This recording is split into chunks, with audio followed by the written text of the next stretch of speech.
Scooter 1.15 লক্ষে launch হয়েছে, উচ্চতর পরিসীমা এবং সর্বোচ্চ গতি পায়। বাজাজ অটো তার জনপ্রিয় বৈদ্যুতিক স্কুটার চেতকের একটি নতুন ভেরিয়েন্ট চালু করেছে, যার নাম চেতক কার্বান। দাম 1.15 লাখ টাকা। এক্স শোরুম এই বৈদ্যুতিক যান ইভি বাজারে একটি লোভনীয় বিকল্প অফার করে। যারা অতিরিক্ত বৈশিষ্ট্য খুঁজছেন তাদের জন্য থেসিপা এর সাথে একটি আপগ্রেড উপলব্ধ, যার দাম 1.21 লাখ টাকা। প্রাক্তন শোরুম এই পদক্ষেপটি বৈদ্যুতিক গতিশীলতার জায়গায় বিভিন্ন পছন্দ প্রদানের জন্য বাজাজ অটোর প্রতিশ্রুতির সাথে সারিবদ্ধ।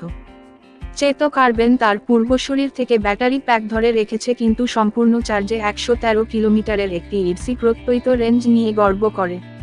এটি প্রিমিয়াম ভেরিয়েন্টের জন্য 108 কিলোমিটারের ARAI প্রত্যয়িত পরিসর অতিক্রম করেছে, যা উন্নত বাস্তব বিশ্বের কর্মক্ষমতা